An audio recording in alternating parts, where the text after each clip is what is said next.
thank you so much for coming. I'm actually quite surprised by how many of you are here, so thank you for taking the time to come to my seminar. As Dave said, I'm talking about bringing biblical women into the classroom, which is something that I am really, really passionate about. I wanted to start off just by introducing myself. So I am Kate. I currently teach at Cheltenham Ladies College, so not in a Catholic school. I trained to teach in 2018 to 2020 and doing Teach First in Birmingham, so I worked at Archbishop Ilsley for just over a year in Acox Green. Grattan was my mentor, who some of you I'm sure know, and it's again because of him that I'm here in front of you today, so if you don't like what you hear, blame him. Unfortunately, he can't be here today, which is very sad because he's always been somebody that's really championed me since I've been in teaching, so I'm really, really grateful to him. Prior to teaching, I studied for many years, so first of all in Durham, doing theology, then I went to Oxford for a year and studied a master's in Bible interpretation, so I did a lot of reading of texts in Hebrew, Aramaic and Syriac. So it ties in nicely with the themes of today's day. And then my PhD was back up in Durham, looking at the women of the Old Testament, looking at the title the matriarchs in the Jewish rabbinic text on Genesis, so the commentary, looking at the title matriarchs, who is meant by that title, and what the rabbis themselves thought of them. I was fortunate enough that that was published as a monograph in 2020. And that I just like this picture where I've got all the kind of books that I used through my degrees and then my book at the front, obviously. So that is me. I think it's clear then that biblical women are right at the centre of what I've done with my studying, and I try as much as possible to get them into the classroom. And sometimes that is still really, really tricky, even with the knowledge that I have. So I wanted to start just with the value of bringing biblical women into the classroom. So an opportunity to share knowledge with students, giving them more examples of figures and events from the Bible, remembering the female experience as told in the Bible. I've put that in inverted commas because obviously it's going to be limited by the writers and the fact that we don't get as many women in the Bible as we would like to. Considering the female experience, it's kind of similar, I suppose. Significance of women as figures of faith. Again, we get a lot of talk about key male figures of faith, but making sure that we're balancing that out with the women as well.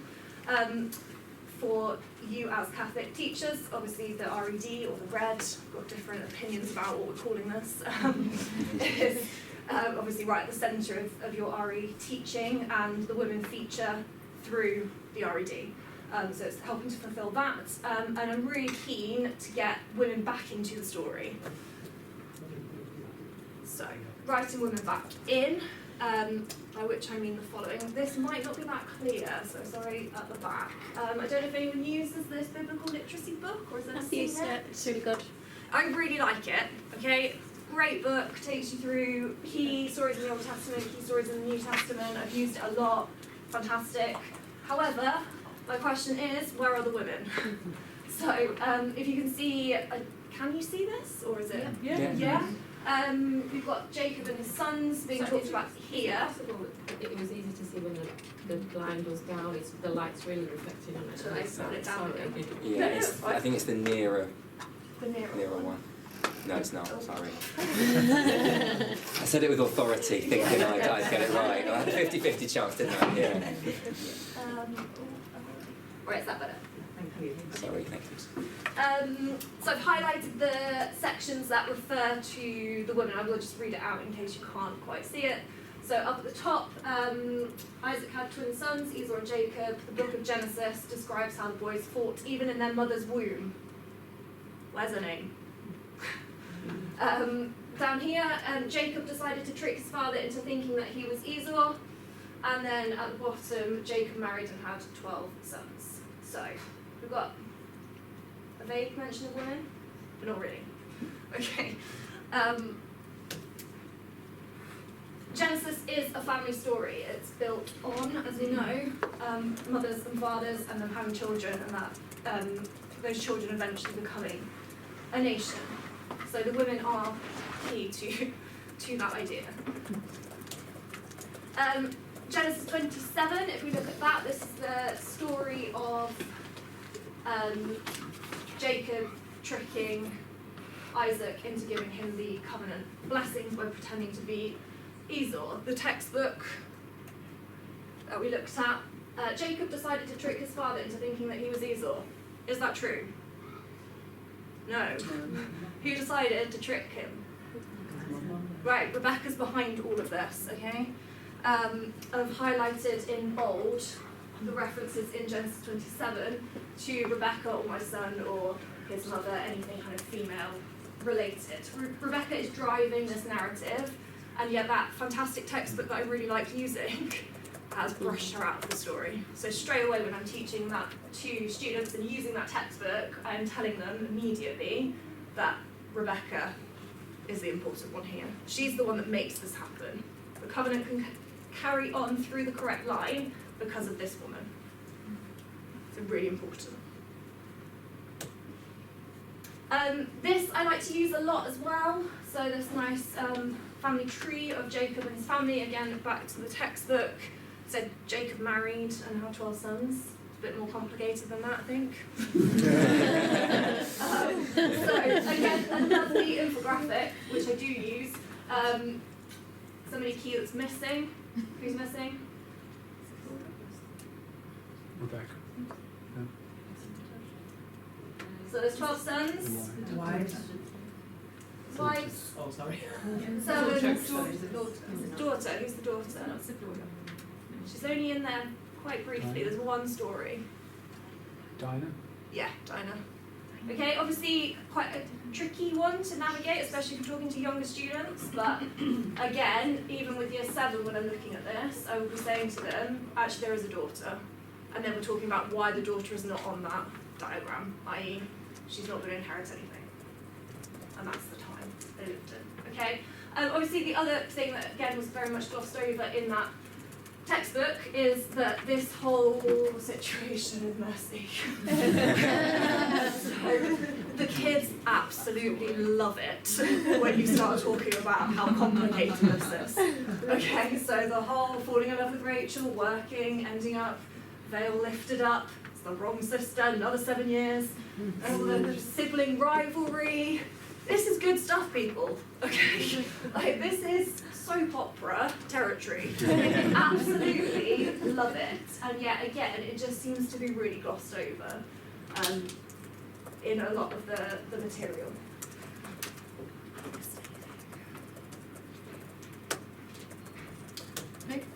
Okay, so looking then at the RED. As I say, I'm not teaching in a Catholic school, I'm not Catholic myself, so I'm not that familiar with RED. But I have been through the document and just pulled out just to literally flash up on the screen really to show you where these women are coming up. So they are being named here.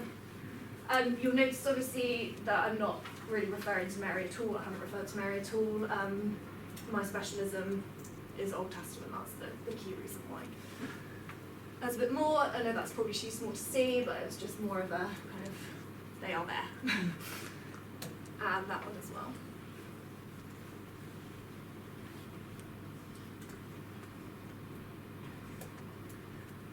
So, just a couple of examples of activities that I've done in my classroom to bring some of those biblical women into the classroom, back into the story.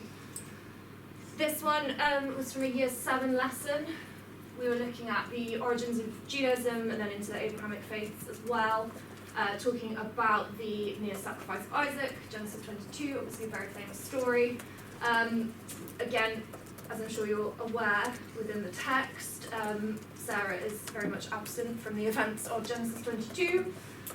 So with my year 7s, after we had studied the narrative of Genesis 22, I looked at that in detail, I then asked them to do this creative diary entry task, which created some quite amusing responses. I should have actually copied some of them over, it would have been fun.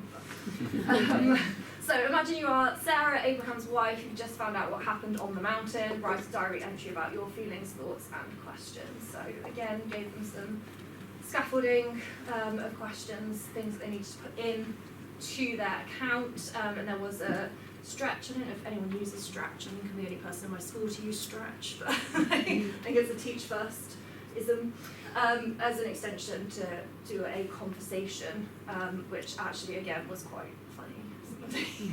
Some of the angry discussions that came out of that. So just a really easy, straightforward activity that gets them to not only recap the story of Genesis 22, so you're embedding that knowledge, but also getting them to think about that female experience. What was this like for Sarah, who has also waited a very long time for a child, to then probably have been kept in the dark, and then have found out that that's what her husband was about to do to their beloved child.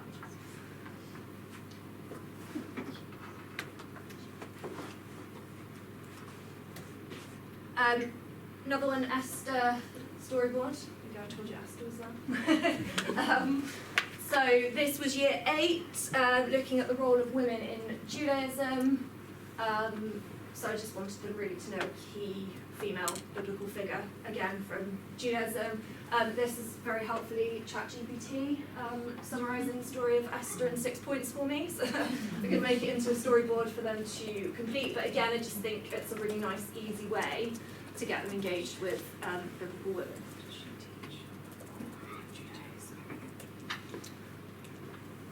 That obviously enables us to broaden out then from the biblical women to think about the experience of women in the religions more generally, and particularly just taking this example of the female experience in Judaism, so thinking about the centrality of the mother for welcoming in Shabbat, lighting the candles. So again, the fact that women are important, they're important in the Bible, they're important for the continuation of the covenant, and women are still respected and important today. The mikveh, obviously the ritual washing for women. This is a bit of my thing from my studies, matrimonial principle that I love. I'm sure again you know that Judaism passes through the mother's line, and that's a rabbinic idea. My year 8s are constantly referring to the matrimonial principle. They're telling me that it's been going around their heads and they're writing it in their piece of work. Like, I think a bit, if you were in Matt's session before lunch, he was talking about what children are capable of understanding, and obviously these are slightly older than some of the students that he was talking about because they are in secondary, but they can cope with some pretty complex ideas. And yeah, it's always one of my bright moments when they start coming out with things like matrimonial principle. They really don't need to know, but I just tell them anyway. Future activities. I did have a bit of a play with this a couple of weeks ago. So I think somebody in history had told me that they had used ChatGPT and asked it to be a historical figure, and then you can ask it questions and it answers as the historical figure. So I did test it out last week. I think I put Rachel in. As with ChatGPT overall, you've obviously got to fiddle with it to get the right prompt to put in to get out what you want from it. So when I first put it in, it was giving me like massive long paragraphs of answers. And then I tried to go the other way and said, give me a sentence, and then it was probably too short. So just thinking, like, how can we do more of this really and get more of those women in and get more interesting activities going. So I think ChatGPT is a really valuable resource when used correctly. Yeah, it's something I'm definitely going to have another look at. Does anyone have any questions, suggestions, examples, anything they want to share, or just open it up for a moment? And I'm going to get you to do something. When you use ChatGPT, was everything correct? Yes, it has been, I think. Any time I use it, I'm going through it very carefully, just to make sure it is. Yeah, I haven't had problems with it so far, but equally I know that it does make up a lot of stuff, which again I think is that's kind of the question mark element of it there. Is like, it is a great resource, I think, and in terms of coming up with, well, the Esther thing, I mean, I was thinking, how am I going to summarise the story in 6 points? But I still did go back and sort of check that it was saying the right stuff. Sometimes I type in, like, thank you, and like talk to it like it's a human. Yeah, you do. Like, please, can you Yeah. make this into a worksheet? And then I said something like, give a response that a 13-year-old would be able to digest or whatever. Updated it, so like, in 30 words. Just those extra bits when they give you that lump of information, sometimes you're like, this is way too much for me. This is going to go way over my head. Yeah. Without taking that challenge off, yeah, well, you do need to engage with some difficult stuff. It's just playing with it, isn't it? You can't just put it straight on and then... Yeah, exactly. So it definitely needs. Yeah. Maybe it's useful, maybe it's not. Again, I don't know if you're in a class setting how practical it is to, it's you more know, of to be planning typing resources, stuff isn't in. it? Yeah. But no. With the paid version, you can upload documents. If you've got a pre-prepared document or PowerPoint you use in class, you can upload it, and I always age the question. So I say for an 11-year-old to understand, Yeah. and that always is a good preface. And then you say what you're doing with it. So sometimes I get to even starter sentences. These are the tasks. Please write some starter sentences for my lower ability, and it does it. So.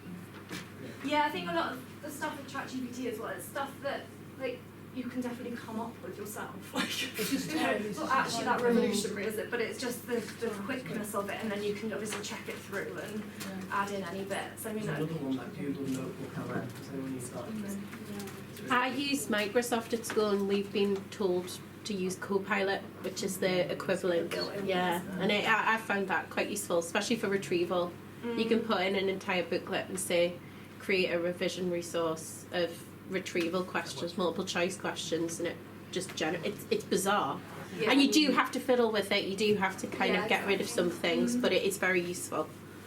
Saves a lot of time. So what women, like, so as primary school, how would you promote it? Sort of, where would you start with the women sort of in primary school? just in general. Now, Yeah, what would you think are the key points? You know, starting off with looking at women in the Bible, because it's some of the text there is obviously more challenging. Yeah. What focus would you have to promote women within teaching in our life? Really good question. So I think yes, if you obviously giving a primary school child Genesis 27, it's not gonna work. Is it? But the summarising the stories and breaking those stories down into just the kind of basic. Is there anything like sort of, obviously this is sort of teachers' subject knowledge as well, and because there's so little about the women in the Bible, and so where a lot of our teachers are non-Catholic, I'm a non-Catholic, and it's like, where do you go to get that specifics of how you get that information out when there's not that reference there to the women? Can I just say, sorry, that Yeah, go on. our resources for Aaron Dunbarton day-by-day resources in primary schools, they're free through the St Mary's University website. So we've done this for branch 2 for year 6 in Prophecy and Promise, and all of that is based on the women as protagonists in the Bible. And there's a store there with a QR code that you can download and just look at. It's just there to start people off, and if you want to use it, it's free. Could you just repeat the name? Sorry. It's called Day by Day, and it's on the St Mary's University website. Thank you. And you can get some lovely books as well. There's a book that you can run in kind of world of books. I don't know if it's still printed it, but I think it's called Women at the Well. And that is aimed at primary age children, and opportunities like that.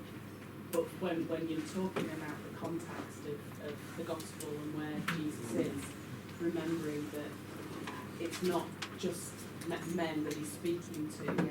There's always the women who would have been there, and the women at the well, the women who would have been at the marketplace, the women who would have been washing in the Sea of Galilee.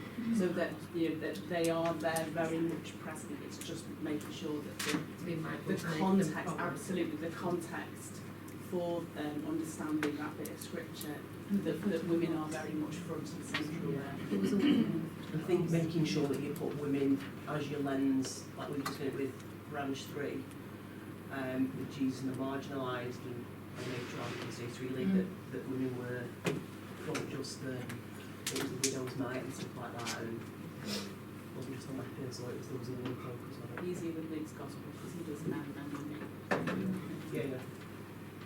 Thank I you. was just going to say as well, if they're really, really little, looking at the values that those women hold, so even though we don't know a lot about them, they're going to be mothers, they're going to be sisters, they're going to be daughters, they're going to be faithful. So you could, I mean, I'm secondary, but we did it where each member of the RE team had to choose somebody of the Bible, and you had to go with who you sort of aligned with. So we had an Esther, we had a Ruth, we had all of this. And we had displays on it, but then we went and talked to the children about why we'd chosen them. So you could make it quite that sort of way, look through the values of them, rather than just, and then build on the story as they go up through the years. Yeah, I think that's really important, really sensible.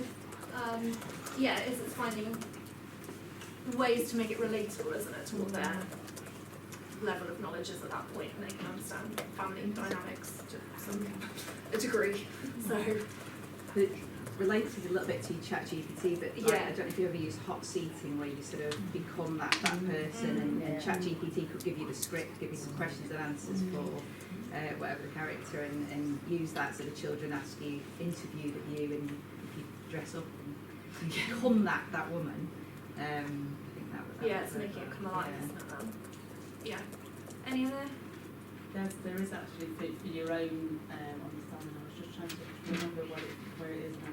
Who that's find it. There's an author, female author, who has done a lovely book of reflections on women for the Lentils and Holy Week season. I think she's done them for Advent as well.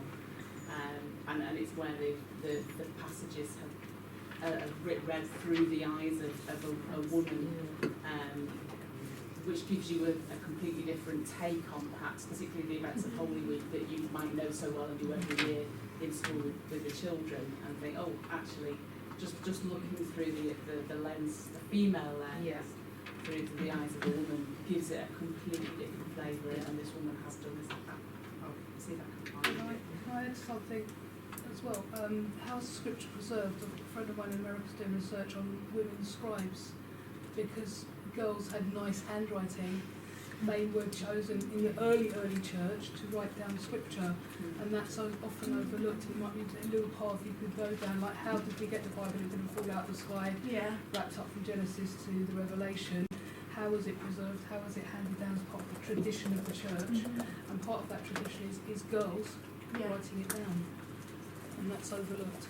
Yeah, and sometimes, isn't it? It's just, I think, even just. Obviously, if you can go into that detail about it, that's great. But even just recognising when you're teaching about the early church and teaching about how the Bible came together, even just throwing in, oh, by the way, girls have nice handwriting, so they use them.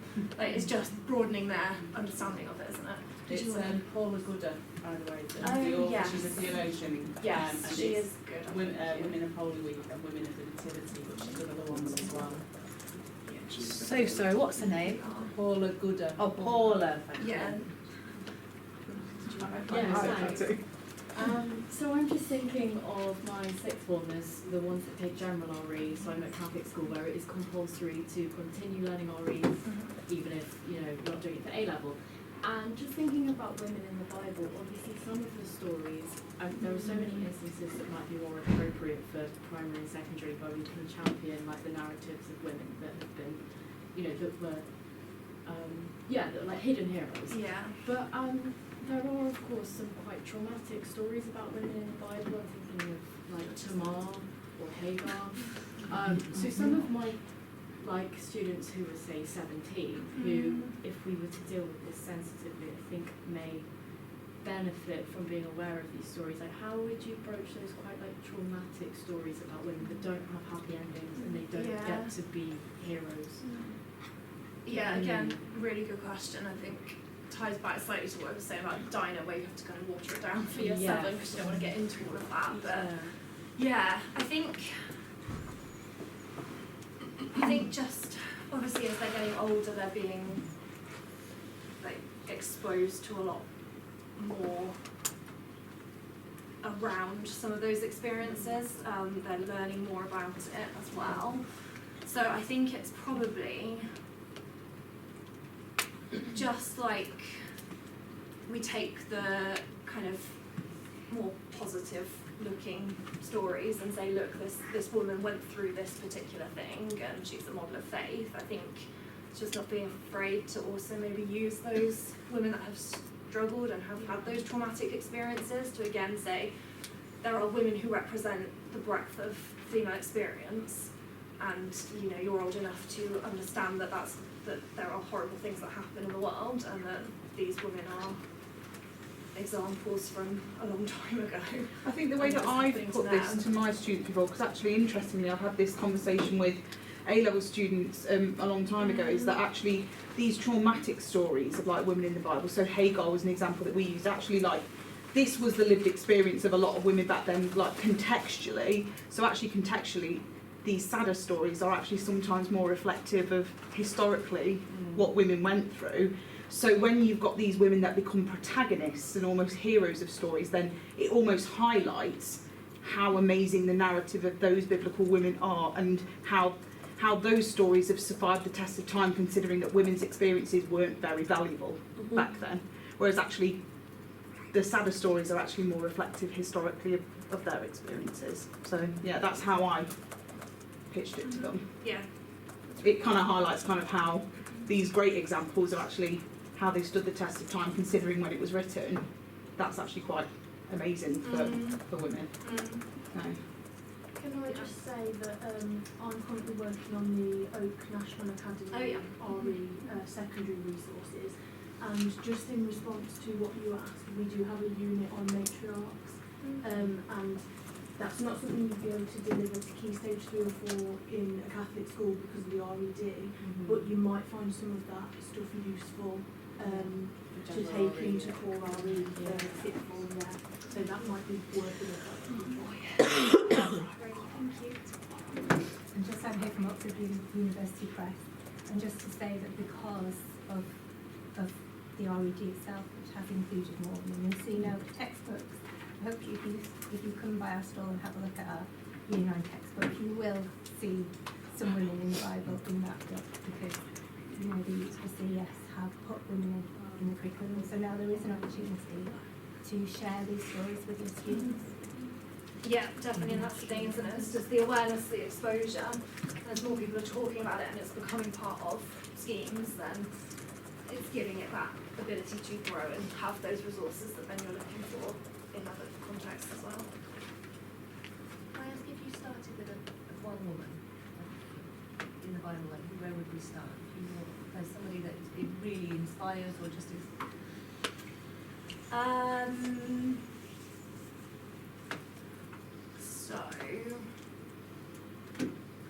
So in terms of Old Testament, I probably would go with Sarah, because she's at the start of that kind of national narrative, and it's interesting to compare then how Abraham's viewed and what we hear about Abraham with what we hear about Sarah.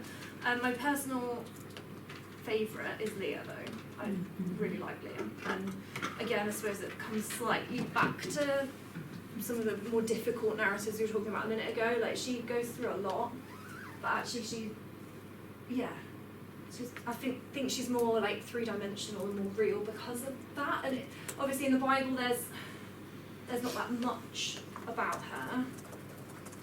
What I found really interesting when I was doing my PhD was that the Jewish rabbis elevate her to the same status as Rachel and the other matriarchs, and they actually give her characteristics like in the commentary they make sure that she is barren before she becomes pregnant to fit her into the category of matriarch very clearly. So I personally really like her story. We've got 4 minutes. Okay. Are there any other questions? Yeah, we've just got. Are we always taking the women in the Bible literally, or are we looking at the allegorical interpretations of them? Because I'm thinking some of the early church writers, so like Leah and Rachel, are sometimes representative of different ideas within the church, and they've got a symbolic meaning. And do we look at any of these symbolic meanings of women in the Bible? I think we probably just need to start with the actual narratives and make them, So, you know, learn the stories that. because we're talking the Started already about from. literal sense and moral sense, Yeah. and do we start looking at those? I mean, obviously it's important and it's interesting and it shows that development of the characterisation of those women, how they've been understood. So I think it is important, but I still think at the basis we need the actual narratives and to be clear, with then do we first of all to be really comfortable with that. Yeah. Because there's a lot of allegorical interpretation of all of these elements of the, certainly the Old Testament. Yeah.